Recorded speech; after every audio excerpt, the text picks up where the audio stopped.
Bonjour, chers amis, je vous accueille dans le numéro 113 des webinaires Le Marçon, qui est consacré à la sixième génération des réseaux cellulaires. Autrement dit, à des réseaux cellulaires de très, très, très grande vitesse.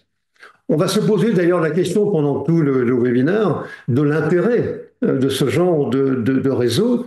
Et peut-être avons-nous donc des performances qui sont au-delà de ce dont nous avons besoin. On verra aussi qu'en fait, peut-être pour la première fois, eh bien, il y a des critères dans ces réseaux, et je pense entre autres au temps de latence, qui justifient ces réseaux vraiment de très grande dimension et à très très haute performance. Je vous propose donc de partager donc mon écran. Très bien, et de vous montrer ce que va être donc le sommaire que nous allons donc suivre. Alors, renouvellement technologique dans le domaine du cellulaire pour nous faire peut-être atteindre une espèce de statu quo entre, d'un côté, les fibres optiques, avec des débits absolument colossaux, mais plutôt pour des backbones, hein, comme on le montrera, et de l'autre, on va dire l'équipement terminal qui peut aussi bien être celui d'un utilisateur humain comme celui d'un IoT, d'un capteur, hein, voire d'un utilisateur non humain tel qu'un hologramme.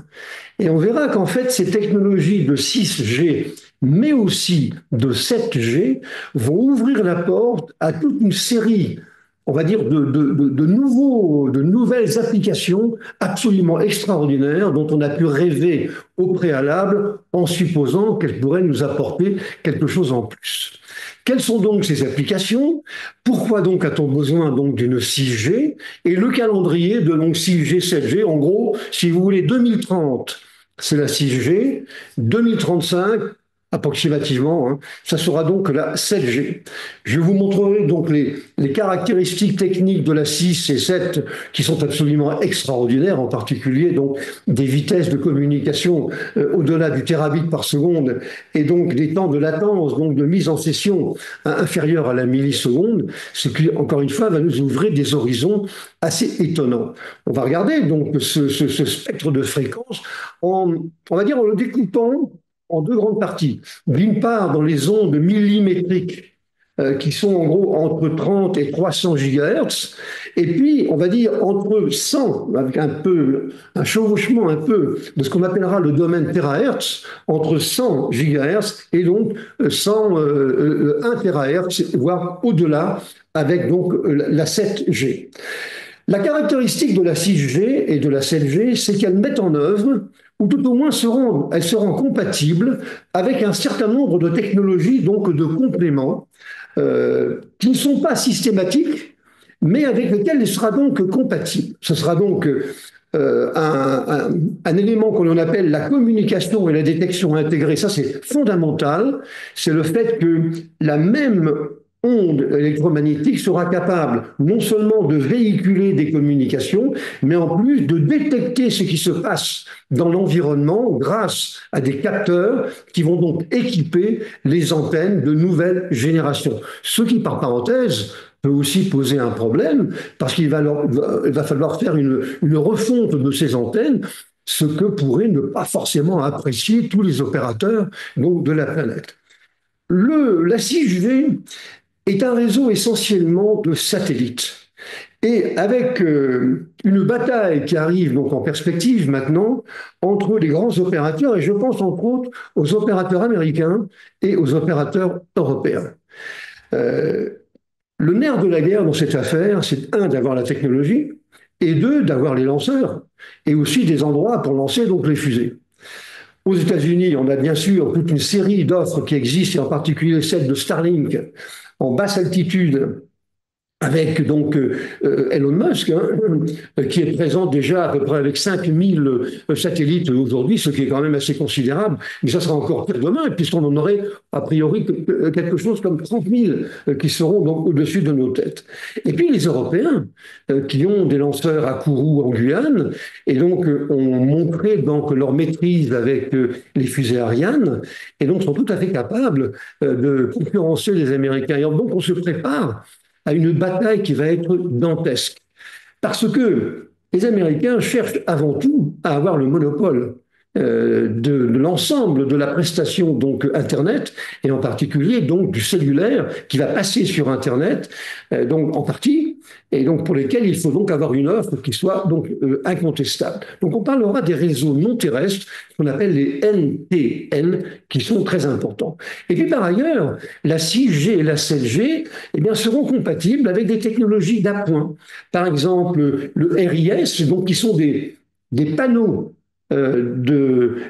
équipés d'une myriade de petits transmetteurs actifs capables de récupérer donc une onde de communication et de la réémettre éventuellement après avoir fait un certain petit traitement, par exemple, qui peut être celui d'un décalage de phase. Donc c'est assez intéressant. Maintenant, on n'est pas encore tout à fait au bout de, on va dire, de la maîtrise de ces technologies-là, et j'y reviendrai. De la même manière, 6G et 7G sont compatibles sur une partie, on va dire, de leur transport avec des moyens de communication par lumière visible. La lumière de nos lampadaires, de nos lampes de chevet, lampes de bureau, etc., qui bien entendu auront été adaptées pour éventuellement donc envoyer, communiquer avec vous, qui êtes à proximité donc de ces lumières. On regardera ce qu'est donc, d'une manière un peu plus détaillée, ce qu'est donc la 7G, et on essaiera de répondre à la question suivante, qui est souvent posée, quel est que choisir entre les réseaux cellulaires et puis, on va dire, les réseaux donc, de fibre optique?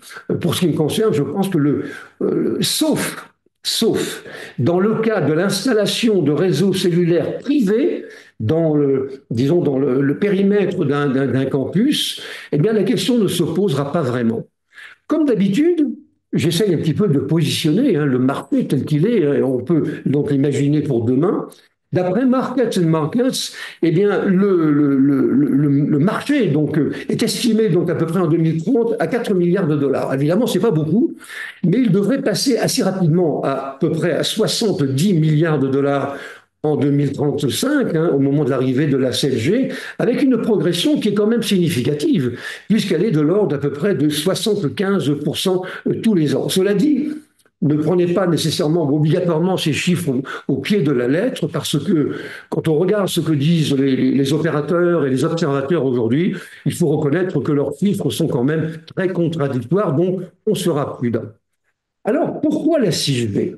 D'abord, la 6G, donc je vais vous montrer ici, je vais vous montrer deux pages.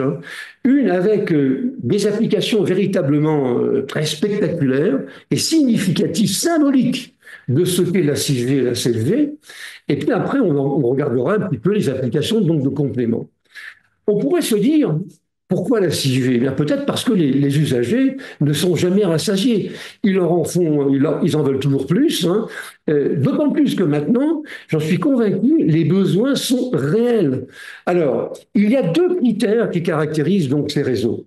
D'une part, donc, la vitesse de communication, qui va donc pouvoir atteindre le terabit par seconde. Je vous rappelle quand même au passage qu'un terabit par seconde, c'est 1 milliard, donc c'est 1000 milliards de bits par seconde, alors qu'il n'y a pas si longtemps, c'est pas non plus au Moyen-Âge, on avait des modems qui travaillaient à quelques dizaines de kilobits par seconde. Imaginez donc le gap que l'on a franchi depuis quelques années. Alors qu'est-ce que ça va être dans le futur?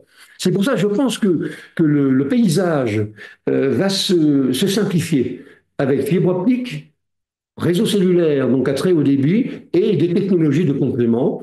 Dans certains cas, peut-être encore un peu de cuivre, voire du Wi-Fi, Wi-Fi, comme disent nos amis québécois. Donc, oui, ce sont donc des technologies qui seront plutôt des technologies donc, de complément.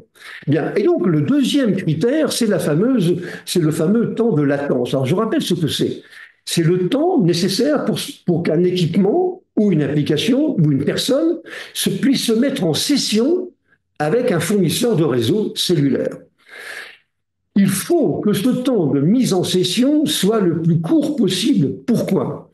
Parce que les applications, certaines applications, je pense entre autres aux applications transactionnelles, eh bien, elles sont très demandeuses parce qu'elles passent leur temps, je me connais, je me déconnecte, je me reconnais, je me déconnecte. On passe son temps à faire ça dans une même transaction. De sorte que si je dois attendre un quart d'heure à chaque fois pour me mettre en session, il est bien évident que, donc j'aurai donc des gros soucis. Ça, c'est certain. Donc, ça veut dire quoi? Ça veut dire que plus je diminue ce temps de latence, plus les applications gourmandes, hein, entre guillemets, eh bien, sont favorisées. Et c'est ça, à mon avis, qui sera un peu le nerf de la guerre et qui fera, ça sera le verrou qui fera donc sauter on va dire, les applications donc, de communication du futur. Je prends trois exemples. D'abord, les interventions chirurgicales. On imagine sans aucun problème maintenant, avec ce type de réseau, une connexion entre un chirurgien qui est, mettons, à Tokyo, et puis un malade qui est dans la salle d'opération qui se trouve à Montréal. Bon. Entre les deux, bon, évidemment, il y a une grande distance. Ils sont connectés par l'intermédiaire d'une connexion donc cellulaire à très très haut débit, autour, mettons, de 1 terabit par seconde. Dans la salle d'opération, il y a donc des gens qui surveillent un peu les équipements, mais ce n'est pas eux qui opèrent, c'est le chirurgien qui se trouve à Tokyo. Le chirurgien va piloter un robot. Un robot, par exemple, Da Vinci, qui est l'un des exemples d'aujourd'hui les plus significatifs. Il pilote le robot en lui envoyant donc des commandes, avec surveillance, bien entendu, locale. Et le robot, eh bien, effectue son travail sur le patient.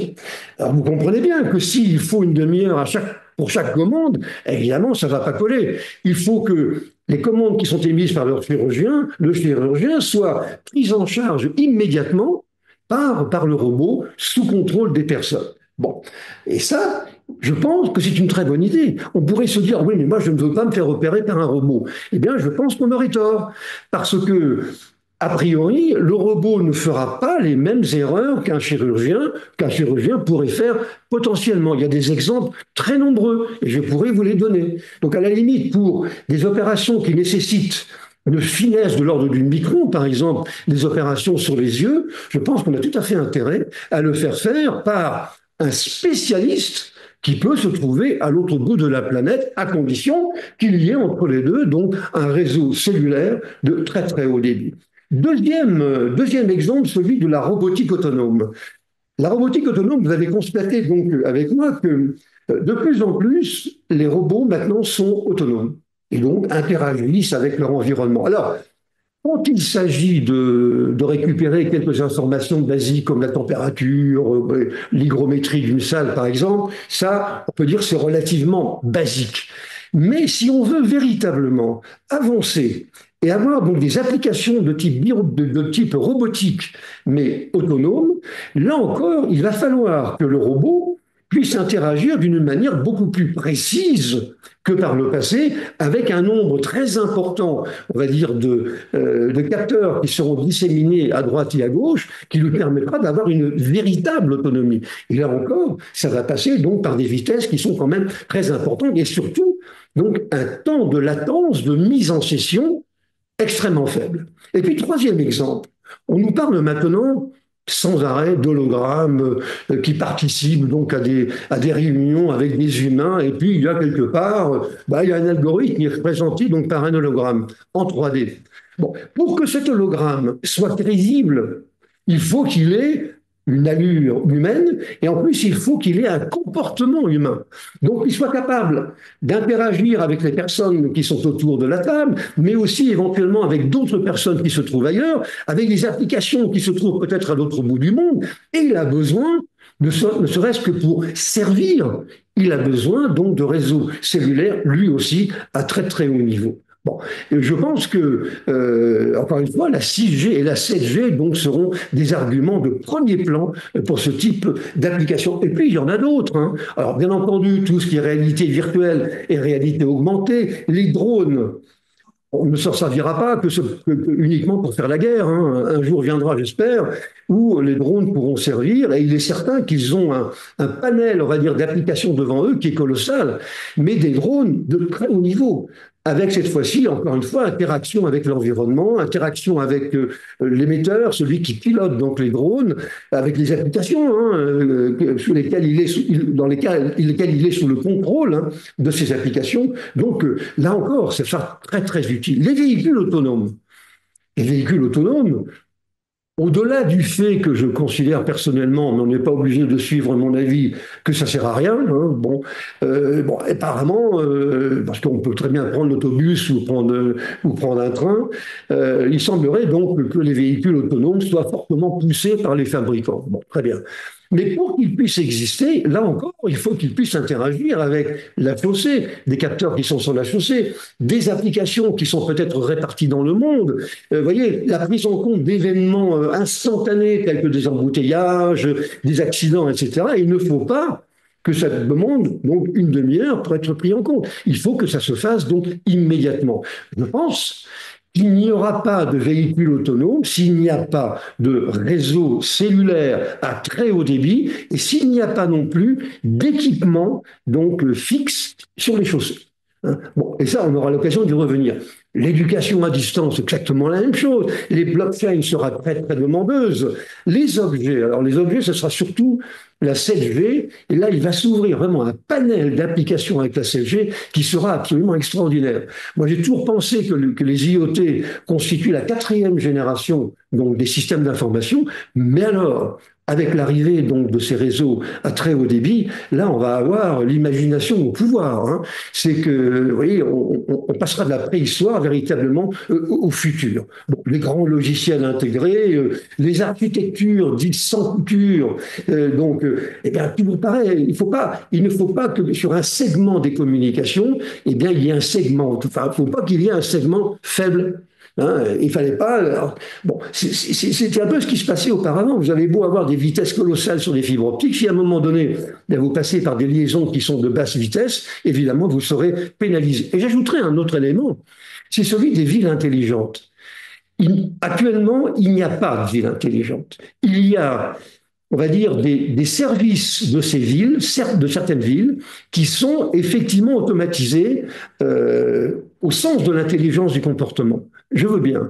Mais une ville complète, entièrement donc organisée sous le vocable donc d'intelligence, ça n'existe pas. On n'est même pas capable aujourd'hui, même avec les modèles les plus sophistiqués, on va dire, de régler les problèmes de circulation dans toute une ville avec les feux, les lumières, hein, qu'il faut donc gérer en fonction donc des flux de véhicules. On ne sait pas le faire. Eh bien, avec la 6G, la 7G surtout, eh bien, on aura des possibilités absolument colossales. Et je pense que ce sera le début véritablement de l'ère donc des villes intelligentes. Si je regarde le calendrier maintenant, alors, il y a ici deux organismes qui sont donc présentés. Vous avez donc vous avez le 3GPP hein, qui a toujours eu un rôle extrêmement important depuis donc des années, qui est un organisme qui regroupe des fournisseurs, hein, des opérateurs de télécommunications, mais également donc des équipementiers qui produisent des antennes et toutes sortes d'équipements. Le 3GPP, donc, on va dire, il a un rôle un peu privé, entre guillemets, même si eux n'apprécieraient pas donc ce vocable. Et en face de ça, je mets l'ITU, qui est donc un organisme international de télécommunications, qui normalement est censé regrouper un peu toutes les bonnes initiatives. Alors, ils ne se font pas la guerre, mais il faut reconnaître qu'ils ne sont pas toujours en phase dans les développements et dans les études qu'ils réalisent. Alors, si je regarde le 3GPP pour la sixième génération, eh bien, les spécifications donc, de la 6G seront terminées à la fin 2028. Alors, il y a eu des études qui ont été menées donc, depuis 2023. On est en pleine donc, spécification parce que tout le monde n'est pas d'accord là-dessus. Et en contre, l'usage donc des technologies dites complémentaires. Du côté de l'ITU, là pareil, on étudie donc la 6G depuis des années, hein, depuis des années donc 2020, avec la vision, les requirements, et puis donc des évaluations qui sont en train de se faire maintenant. Et on pense que tout ça, ça devrait quand même converger vers 2030 pour la 6G et on verra ce qu'il en est donc sur la 7G pour lesquelles on manque quand même encore aujourd'hui un peu d'informations.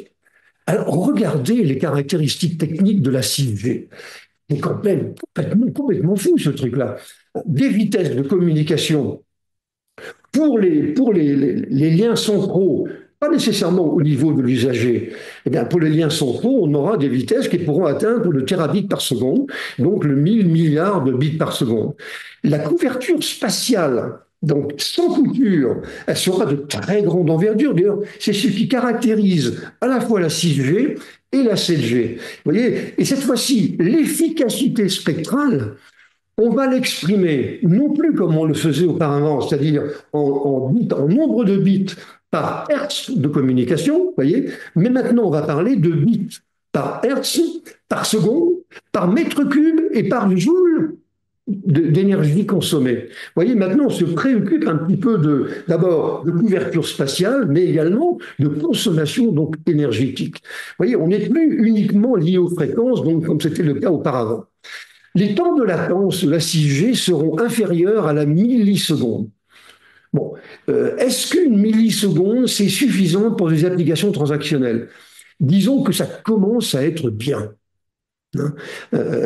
Si on pouvait avoir un peu moins, comme pour la 7G, ça serait quand même pas plus mal. Mais bon, donc une latence inférieure à une milliseconde, on aura, alors la vitesse de terabits par seconde, je l'ai indiqué, mais au niveau du poste, on va dire, de l'IoT, du mobile ou de l'équipement donc de l'utilisateur, on devrait avoir quelque chose comme 1 gigabit par seconde.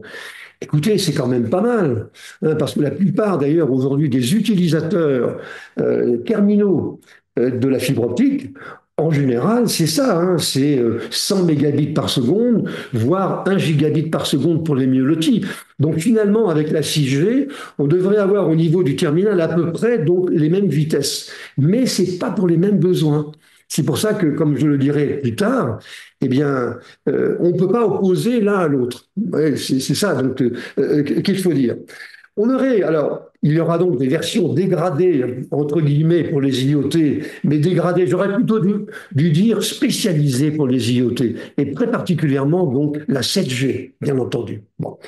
Du point de vue de la couverture en device, eh bien, la 6G permettra d'avoir jusqu'à 10 millions d'équipements au kilomètre carré. Donc imaginez 10 millions de capteurs répartis donc dans un environnement donc, de type campus, donc de quelques peut-être dizaines de kilomètres, et qui devraient donc remplacer très bien à la fois donc les déclinaisons cellulaires privées que l'on a connues auparavant, et donc avoir une couverture absolument donc extraordinaire, et donc plus question d'avoir donc du Wi-Fi ou Wi-Fi. 10 millions de devices. Alors bien entendu, vous savez comme moi que tout cela est parfaitement théorique, ça dépendra bien entendu des devices en question. Si les devices sont des monstres, il est probable qu'on en aura moins. Mais bon, disons qu'en théorie, c'est quand même une couverture assez fantastique.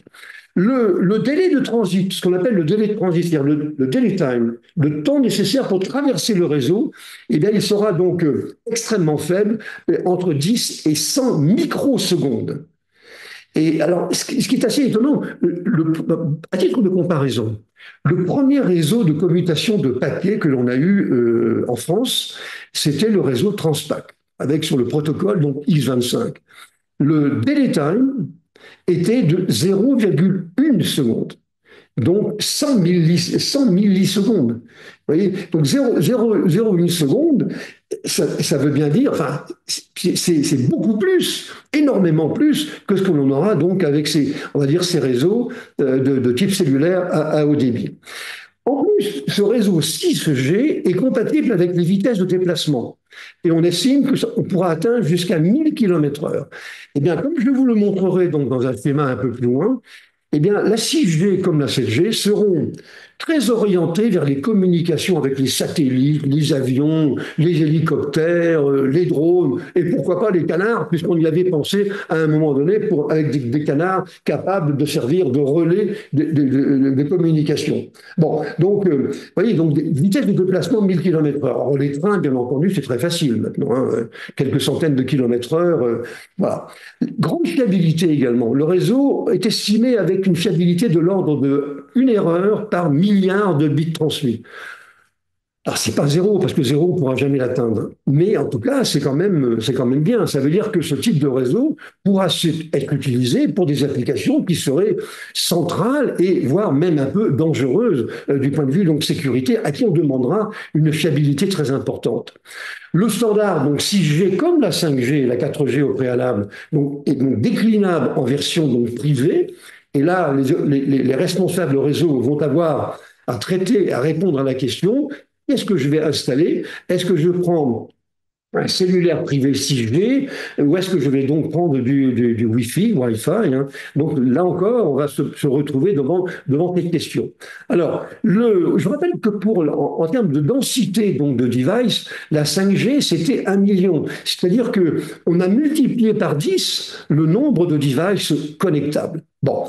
Intéressant également, donc ce que j'avais un tout petit peu évoqué, c'est le fait que la 6G, elle va intégrer des modes de communication donc différents, en particulier donc le VLC qui est celui donc de la lumière, je vous l'avais indiqué. Il y aura, et je vais vous le montrer aussi, un réseau donc de satellites donc, très dense hein, autour de la planète, les satellites étant reportés sur 3 niveaux.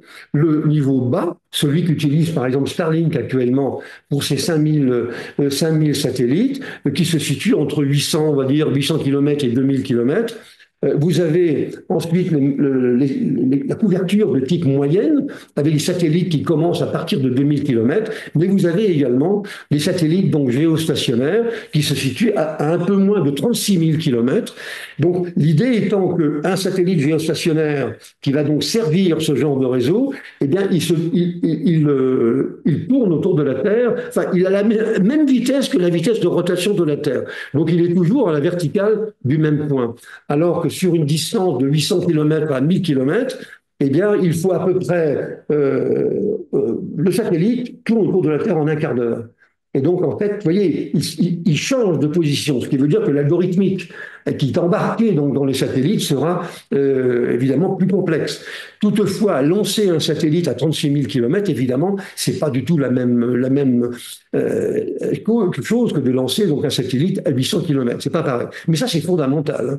Hein. En fait, le réseau 6G et 7G, ça sera un réseau, on va dire, de satellites et de communication donc non terrestre. Et c'est là, vous voyez, où va se situer la grande bataille donc, qui nous attend maintenant. Bon, intégration donc, de ces satellites, une gestion des ressources satellitaires qui sera essentiellement menée par des algorithmes d'intelligence artificielle. Donc ça, on dit aussi d'ailleurs que la 6G et la 7G sont des réseaux d'IA, d'intelligence artificielle, des algorithmes qui sont en cours d'élaboration maintenant, pour lesquels il n'y a pas encore on va dire de consensus en termes de standards, mais ça travaille dur. Hein, évidemment, on va dire que les opérateurs qui sont bien embarqués, on va dire, dans ces technologies algorithmiques d'intelligence artificielle sont quand même on va dire, ils sont bien placés. En gros, c'est ça. Mais c'est essentiellement entre les États-Unis donc et l'Europe.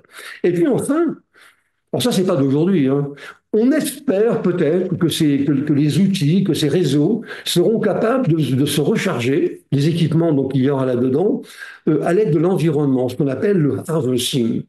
Alors, ils trouvent des sources d'énergie, en particulier les ondes électromagnétiques qu'il y a autour, pour se recharger. Mais aujourd'hui, force est de reconnaître que le rendement, on va dire, de ce rechargement est quand même relativement faible. Donc, je pense qu'on restera encore longtemps sur des paradigmes qui sont relativement classiques. Vous voyez donc, on va dire, des caractéristiques techniques qui sont absolument donc hallucinantes. Je voulais dire quelques mots sur. On va regarder un petit peu maintenant les fréquences d'usage.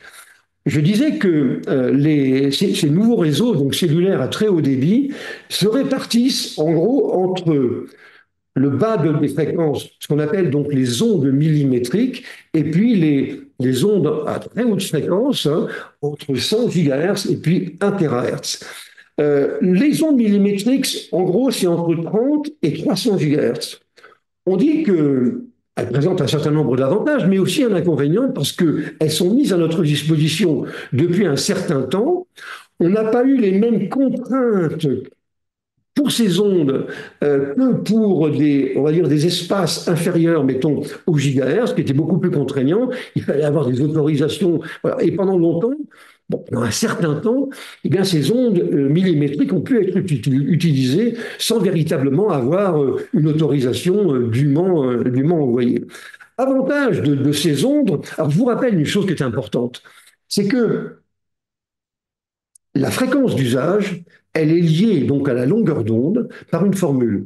Lambda, qui est la longueur d'onde, est égale à C sur nu, ou F, la fréquence. Ça veut dire que la longueur d'onde est inversement proportionnelle à la fréquence. C étant la vitesse de la lumière, comme chacun sait, 300 000 km, donc à peu près à la seconde.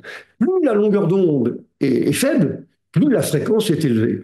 Or, vous vous rappelez quand même, et d'ailleurs c'est ce que montre un tout petit peu ici ce schéma, vous vous rappelez que le spectre de fréquence, c'est-à-dire plus vous diminuez la longueur d'onde, plus vous augmentez donc les fréquences, plus vous vous rapprochez des zones dangereuses, celles des rayons X et celles des rayons gamma de radioactivité. Donc évidemment, qui eux ont des capacités, ont des pouvoirs qui sont très désagréables. Alors, on dit, on se rapproche de ça, mais c'est pas vrai. Parce qu'en fait, on est encore à des années-lumière si je puis dire, donc de ces fréquences dites dangereuses. Bon, bien. Cela dit, il y a quand même quelques inconvénients, quelques avantages et quelques inconvénients. Parmi les avantages, donc d'abord, c'est une grande enfin, on va dire un spectre qui est très large, hein, des interférences qui sont assez faibles avec l'environnement, c'est une bonne chose, et puis la taille des antennes qui diminue avec, on va dire, la montée en fréquence. Par contre, pour les inconvénients, là, plus la fréquence est élevée, plus c'est difficile de pénétrer donc des immeubles de grande hauteur. Hein, ça, c'est un peu délicat.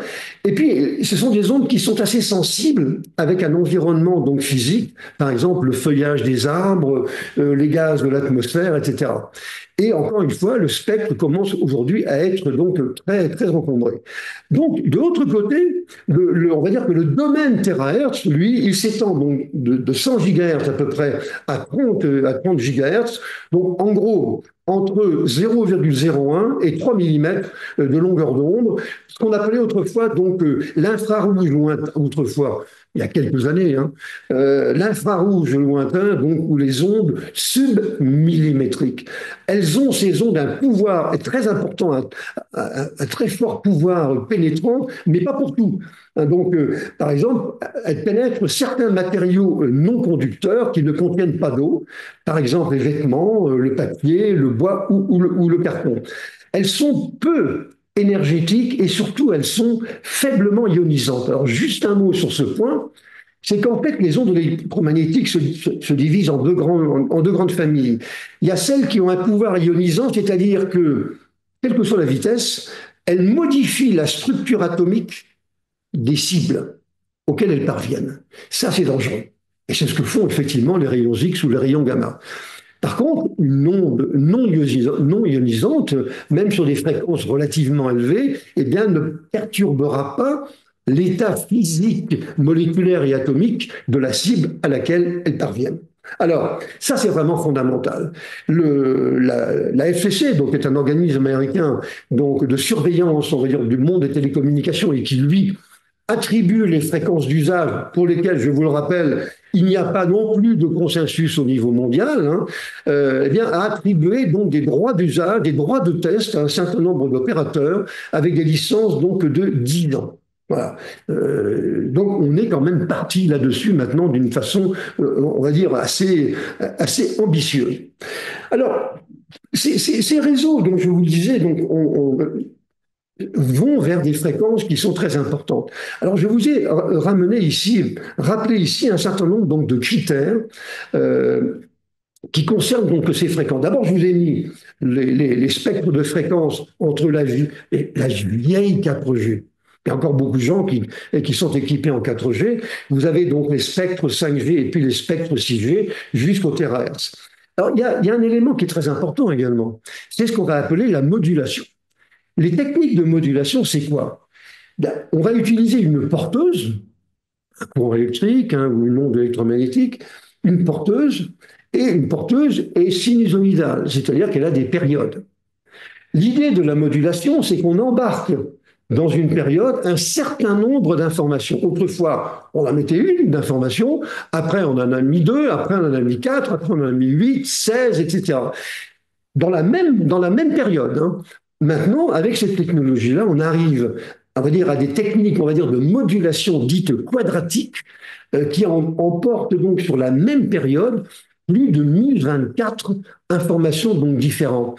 Vous imaginez bien un petit peu l'intérêt de la chose. C'est-à-dire que vous pouvez à ce moment-là transporter avec une même porteuse un nombre de communications beaucoup plus important, d'où amélioration de l'efficacité comportementale du réseau. Alors évidemment, là, on est en plein dedans avec ici une petite explication de ce qu'est donc la modulation donc QAM.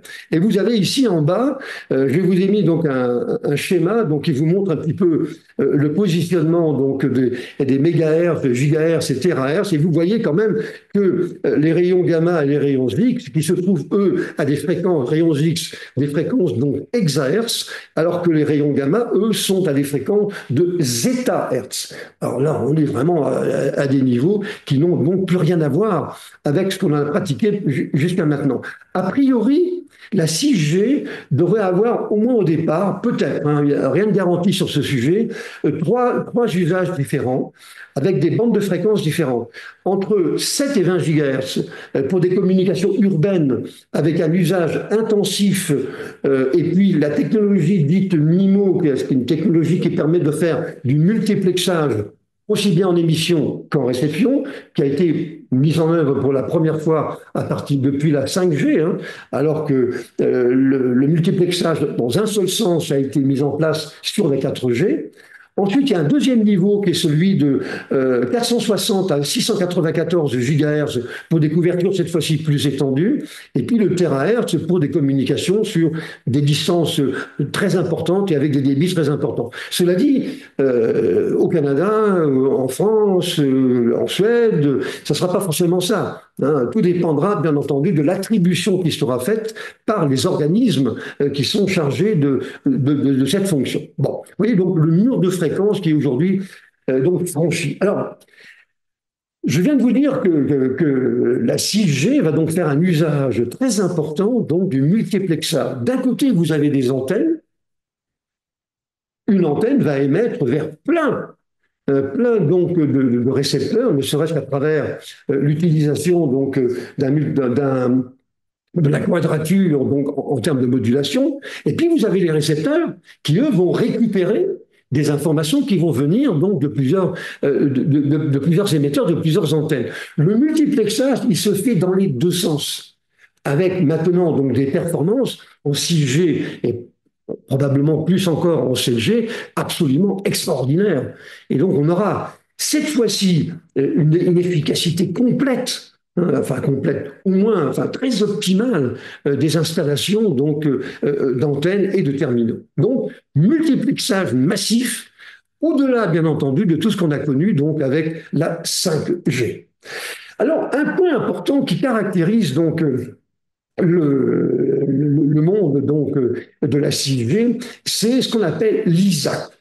L'ISAC, ça veut dire intégration des capteurs et des communications. Les capteurs sensoring, donc le terme sensor pour traduction donc du mot capteur en anglais. C'est quelque chose dont on parle beaucoup aujourd'hui, mais qui n'est pas encore arrivé, on va dire, à un consensus entre tout le monde. L'idée est donc la suivante. C'est un concept d'abord qui est fondamental et qui permet d'utiliser donc les mêmes ondes électromagnétiques, les ondes radio, à la fois pour transporter les communications à très haut débit, mais également pour analyser l'environnement dans lequel on se trouve. C'est-à-dire que c'est à la fois donc un outil de transmission et un outil d'analyse des informations qui viennent des capteurs. Alors c'est un protocole, hein, c'est un protocole tout nouveau qui s'appelle donc ISAC, hein, avec donc des signaux qui vont servir à la fois à détecter des objets dans leur environnement et à transmettre des informations. Exemple. Grâce à ces ondes radio, comme je l'ai montré ici, hein, eh bien, l'ISAC va récupérer des informations sur la position, sur la forme, le mouvement de la cible, d'autres caractéristiques. Par exemple, il déterminera donc la vitesse en utilisant un effet qui est connu en optique qu'on appelle l'effet Doppler, hein, la direction avec l'angle d'arrivée, la présence d'obstacles éventuellement, ou même de personnes dans un espace donné.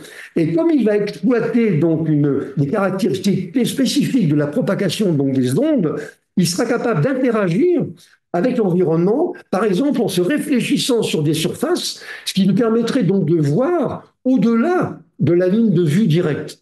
En fait, vous savez, il faut considérer donc Isaac comme une nouvelle ère, on va dire, dans l'usage donc des ondes radio. Et vous verrez, ces ondes radio, on va s'en servir même en sous-marin.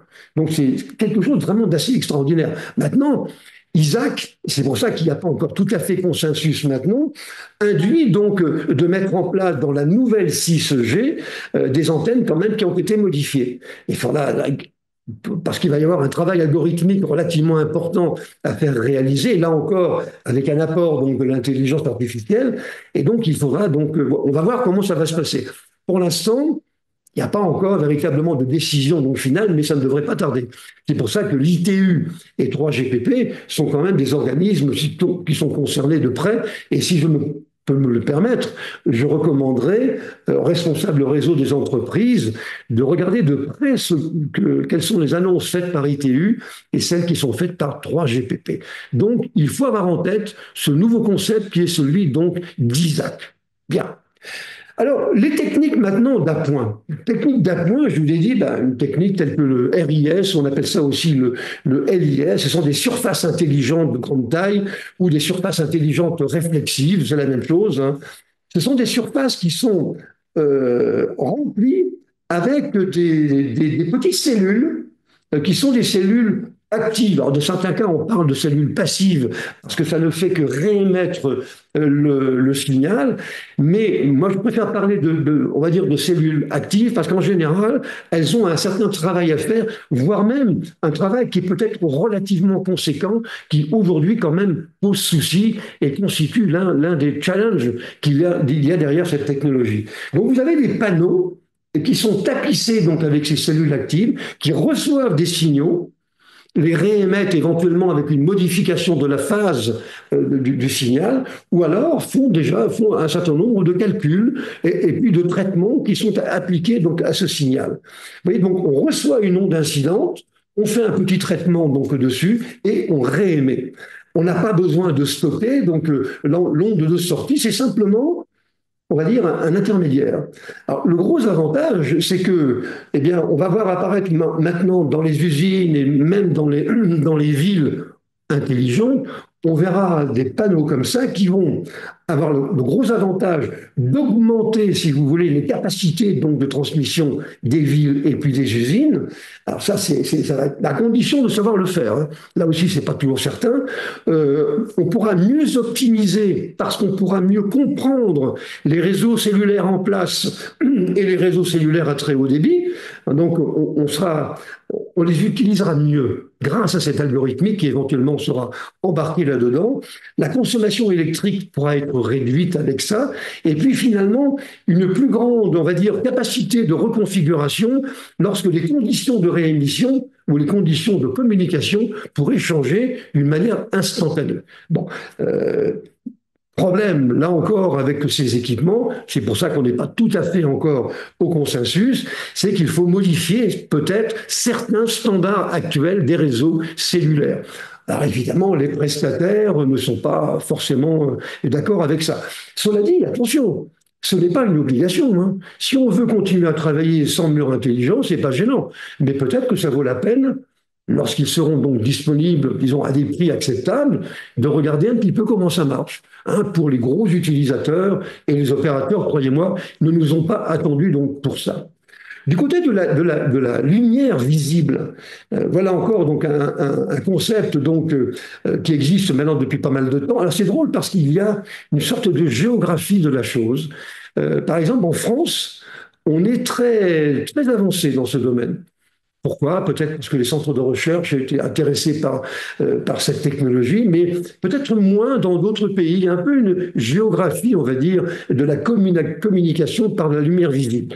Donc, comme je le disais, le principe du VLC, c'est que la communication cellulaire, eh bien, à un moment donné, passera par des lampes lampes de bureau, un lampadaire, voyez, une lampe au plafond, ça sera comme ça. Et donc, le signal électrique qui va arriver on va dire, dans ces segments de lumière, eh bien, seront convertis donc en signaux optiques par l'intermédiaire d'un panneau, on va dire, de LED, hein, que l'on connaît bien. Hein. Et donc, l'intensité lumineuse qui sera le critère sélectif, eh bien, variera en fonction donc du nombre de données qu'il va falloir transmettre. Avantage, c'est que le spectre de lumière, alors lui, il couvre une bande de fréquence qui fait 300 THz, donc il n'a vraiment pas de problème. Elle est gratuite. Cette bande de fréquence n'est pas régulée aujourd'hui. Il n'y a pas d'interférence avec les fréquences radio. La lumière, contrairement aux ondes radio, ne passe pas les murs.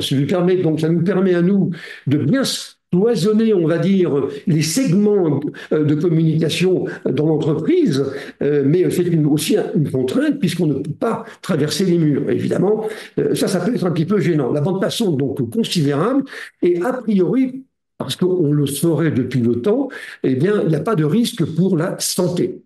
Les inconvénients de cette technologie donc complémentaire de la 6G, c'est que l'usager doit se trouver à proximité d'un luminaire qui va fonctionner.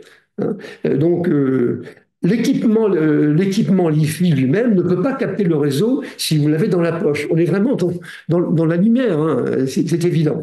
Une faible portée de quelques mètres donc seulement pour des communications qui, elles, vont fonctionner en mode donc bidirectionnel et donc bloquées, c'est vrai, par les mobiliers et par les murs.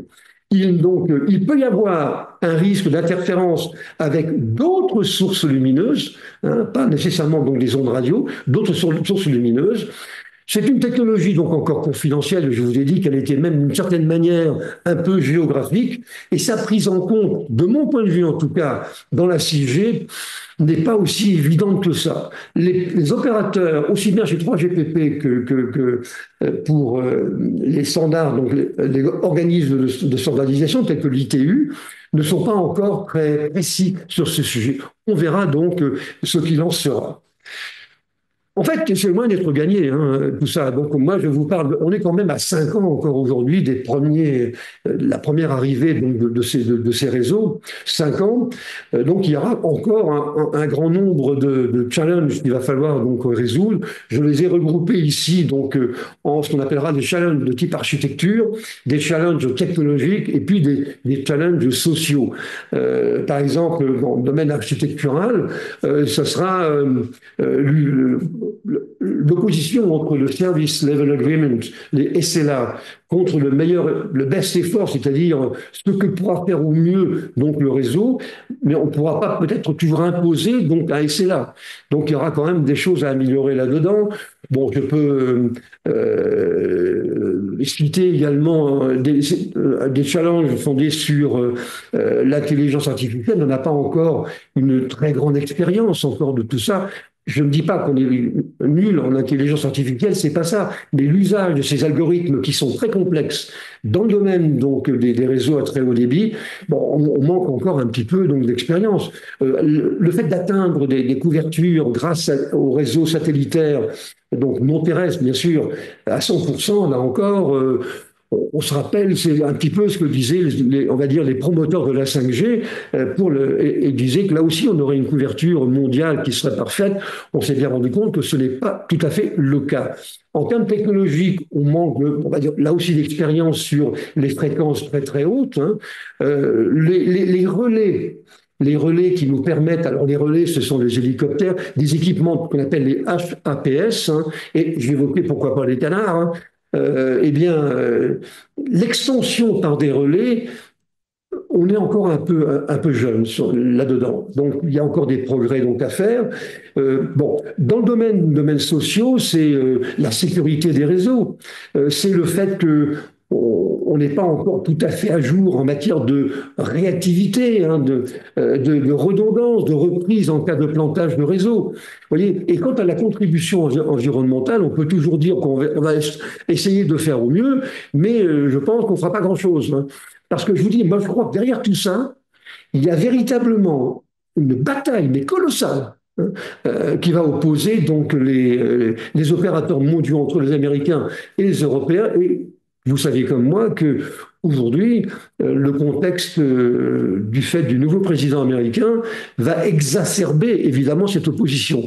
Mais contrairement à ce que pourrait croire Donald Trump, les Européens et les Français entre autres ont une expérience et une compétence très élevée dans ce domaine qui n'est en aucun cas inférieure à celle des Américains. Alors bien sûr, Donald Trump ne sait pas faire la différence donc entre un réseau à haut débit et un canard, hein, pour lui ça doit être pareil, mais sachez que la bataille va être terrible, hein, et que les Européens ne sont pas nécessairement, ils ne partiront pas perdants donc obligatoirement. Je vous ai mis ici donc finalement un récapitulatif de ce qu'est donc la 6G par rapport donc à la 5G. Vous avez ici en haut les évolutions, les débits de pointe. Alors ce qui est jaune au milieu, c'est donc la 5G. Ce qui est bleu, c'est donc l'évolution donc 6G. Vous avez le débit de pointe donc qui monte à 1 terabit par seconde pour les segments principaux. Hein.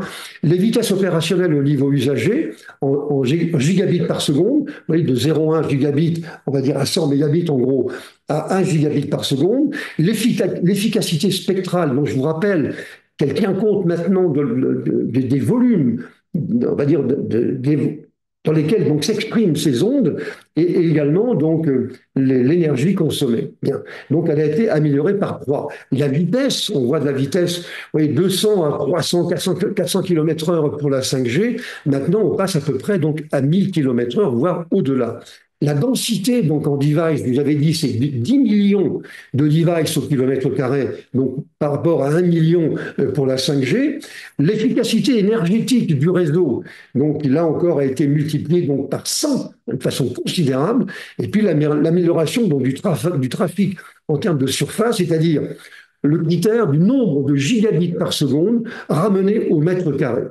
Eh bien, ces réseaux vont encore s'améliorer en termes de sécurité, de couverture spatiale, d'intelligence d'administration et de gestion, et puis d'optimisation des coûts. Alors les coûts, on ne les connaît pas encore. Et ça, on peut peut-être penser que c'est un peu inquiétant. On ne les connaît pas encore, et il est bien probable qu'il va y avoir une harmonisation entre les coûts pratiqués aux États-Unis et les coûts qui sont pratiqués en Europe. Je pense que quand je dis États-Unis, c'est aussi le Canada, hein. Et les coûts pratiqués donc en Europe, actuellement sur le continent américain, les coûts ramenés à l'utilisateur d'usage d'Internet et du cellulaire sont beaucoup plus élevés. Il est probable que ces coûts vont augmenter pour les Européens, et j'ai eu l'occasion de m'exprimer sur ce sujet en disant que je pense que les contrats du fait de la privatisation d'Internet voulue par Donald Trump vont sans doute multiplier par 10, par 5 à 10 en tout cas, les coûts que nous pratiquons aujourd'hui. Ça, pour l'instant, on ne peut pas en dire donc grand-chose. Alors, les responsables de réseau, finalement, auront le choix entre différentes attitudes. Hein. Soit ils se contentent des infrastructures actuelles et puis ils restent en dehors de la compétition féroce qui s'annonce entre les États-Unis, donc la Chine et puis l'Europe. Et ils pourront installer peut-être de la 6G sur des sites gourmands, mais surtout donc les versions privées qui sont à venir, qui à mon sens vont ringardiser définitivement donc le Wi-Fi. Hein. On peut aussi attendre que les standards soient clairement définis hein, pour les 6G et 7G, et se contenter donc en attendant donc de la 5G, à condition de pouvoir le faire parce qu'il est possible qu'on nous impose de faire des migrations, comme c'est un peu la pratique de certains opérateurs qui ne tiennent pas toujours compte des besoins et des possibilités des usagers.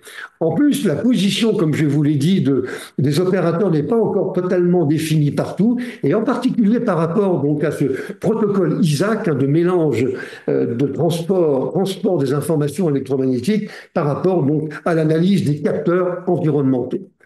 Je vous ai mis sur ce schéma, finalement, ce qui nous attend. Alors vous voyez, ça c'est un réseau 6G avec les trois niveaux donc d'orbite de satellitaire, avec donc les usages qu'on trouve ici au sol, des services urbains, etc. Par exemple, on aura donc des avions qui donc vont communiquer avec des satellites de bas niveau, hein, exemple Starlink hein, par exemple. Encore que Starlink n'est pas une évidence, hein, il y a d'autres solutions telles que Kuiper, des réseaux européens, O3B Other 3 Billion, qui est un réseau européen qui existe depuis quelque temps, qui est un peu plus haut, lui.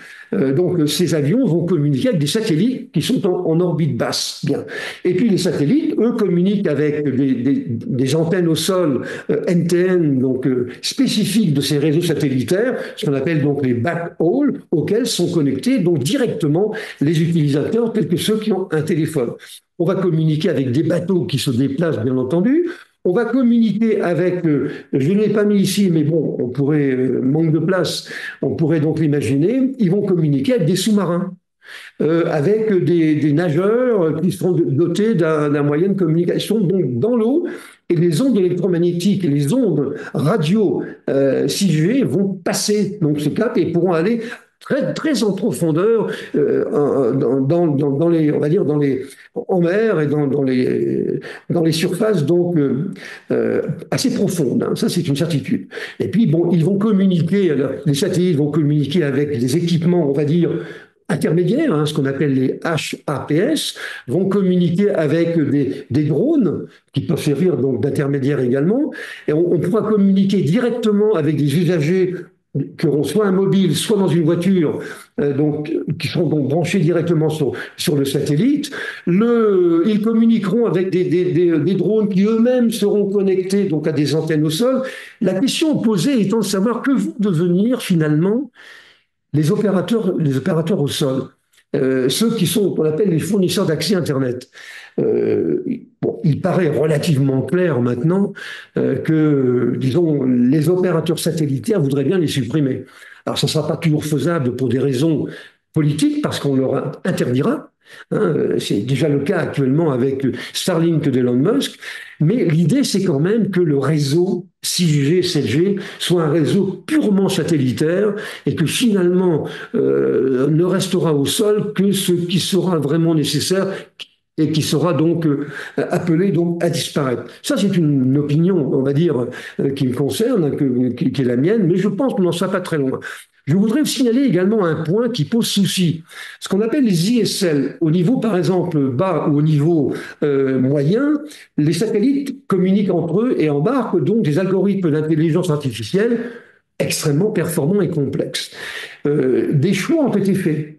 Par exemple, chez Starlink d'Elon Musk, eh bien, ces liens sont des liens laser. C'est-à-dire que chaque satellite communique avec un certain nombre d'autres satellites par des liaisons laser. Ce n'est pas forcément ce que utilisera donc Kuiper ou un autre réseau.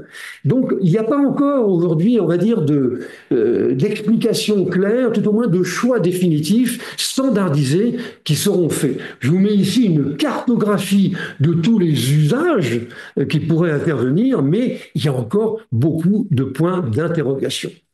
Alors la 7G avec tout ça, la 7G si vous voulez, donc à peine on fait connaissance avec la 6G que déjà la 7G pointe à l'horizon.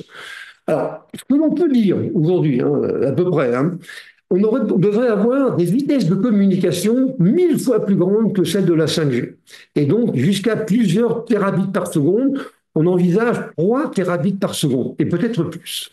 Le temps de latence, alors lui, il est quasiment nul.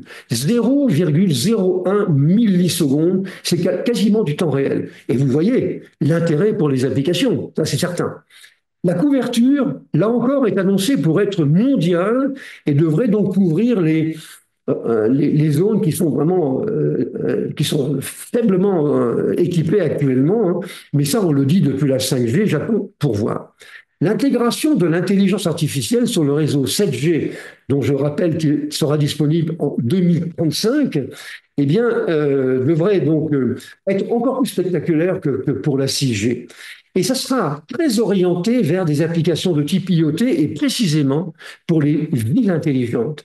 Hein, si vous voulez, moi je pense que 7G, c'est surtout ça. C'est pour ça que il me semble que la 6G est plus spectaculaire dans le changement par rapport à la 5G que le sera la 7G par rapport à la 6G, qui sera sans doute plus dédiée, on va dire, à un environnement bien particulier.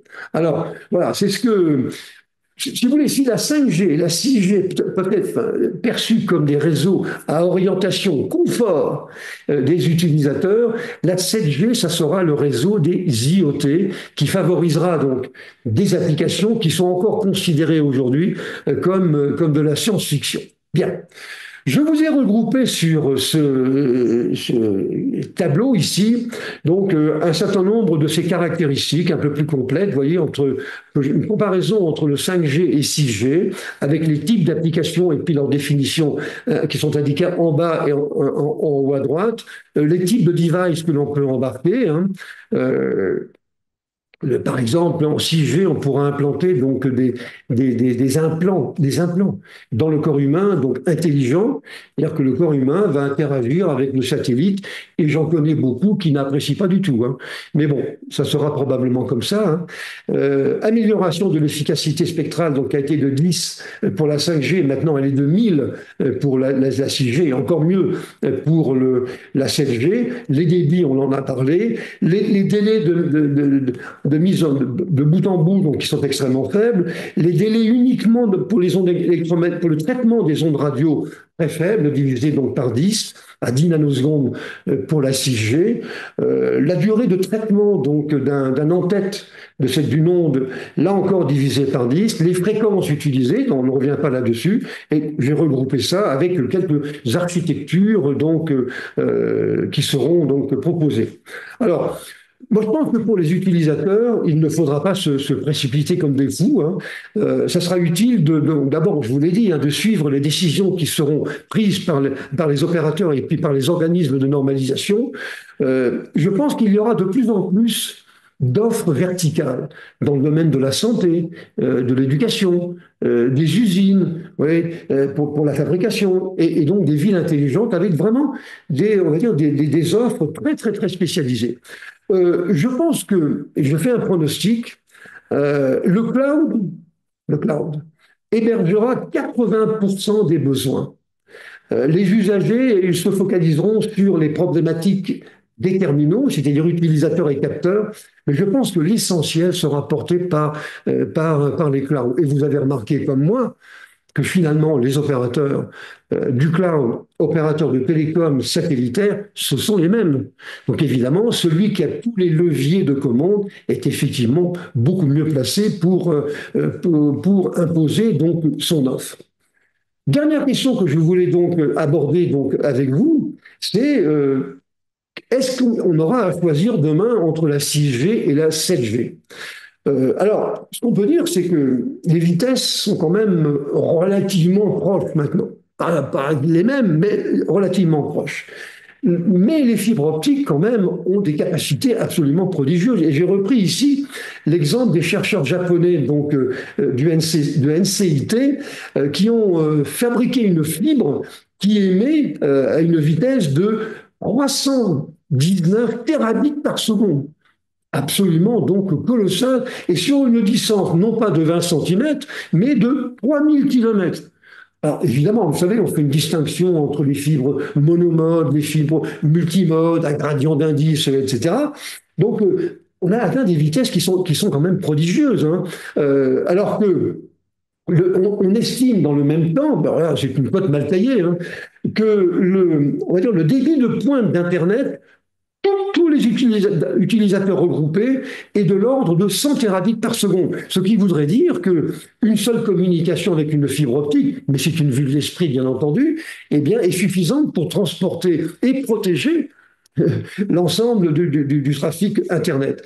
Les avantages de l'optique, on les connaît, hein, la vitesse plus élevée, la connectique qui ne se dégrade pas donc avec la distance, pas beaucoup d'interférences avec l'environnement électromagnétique, hein. Le signal, il n'est pas perturbé par des champs magnétiques élevés, et en particulier dans les immeubles de grande hauteur, avec les fibres qui passent à côté des ascenseurs, qui eux-mêmes, lorsqu'ils sont en mouvement, génèrent un champ magnétique. Bon, les fibres optiques ne sont pas gênées par ça. Donc, effectivement, des gros avantages. Mais je pense que la fibre optique, ça restera un backbone soit opérateur, soit un backbone utilisateur de grande vitesse. ne sera pas remplacé, sauf cas très particuliers hein, et très ponctuels, on va dire, par du cellulaire. Le cellulaire, même à très haut débit, restera donc un cellulaire donc d'usager donc final, hein, encore à l'exception bien entendu donc des déclinaisons privées que l'on connaissait déjà avec la 5G et maintenant avec la 6G. Hein. Et donc dans l'entreprise, ça constituera ce réseau, on va dire, cellulaire à très haut débit un maillon terminal à peu près au même niveau de performance que les fibres optiques, ouais, à peu près ça. Vous voyez, 1 gigabit par seconde d'un côté, 1 gigabit donc, par seconde de l'autre. Mais je pense que la question ne se pose pas vraiment. La technologie cellulaire à très haut débit sera un moyen d'accès sur des backbones, donc sur des fibres optiques et en particulier celles que vous connaissez bien, qui sont des fibres optiques donc, sous-marines. Voilà ce que je voulais vous dire, donc, chers amis. Avant de conclure, j'attire votre attention sur quelques webinaires que nous allons donc produire donc, pour vous bientôt. Et en particulier, je parle du 21 mars prochain, où nous allons faire un webinaire sur les agents intelligents, donc, font partie de la phraséologie autour des LLM et donc de l'intelligence artificielle. Hein. Et puis donc, on parlera également le 28 mars, on fera une opposition entre un certain Ray Kurzweil, qui est un gourou très connu américain, et on comparera un peu avec Yann LeCun, qui est un Français, qui a été appelé à l'origine des réseaux neuronaux profonds, qui est quelqu'un d'assez remarquable. J'ai préparé cette opposition. Il faut reconnaître que c'est quand même deux personnages que tout oppose, vraiment. Et j'espère donc que cela pourra donc vous intéresser. Voilà donc, chers amis, dont je voulais vous parler. Cette présentation sera donc disponible dès demain, hein, et de même que la présentation PDF. Tout ça, c'est à votre disposition, bien entendu, sur notre site. Il suffit d'y aller. On n'a même pas besoin d'être abonné pour ça. Voilà. J'espère que ça vous a intéressé, donc, et laissez-moi vous remercier pour votre attention. Et c'est vrai que c'est un vrai plaisir de communiquer avec vous parce que je reçois beaucoup de messages, donc, bon, pas trop d'insultes, c'est une bonne chose, mais vraiment, c'est très encourageant et je vous en remercie encore une fois. Bon courage donc, et à bientôt.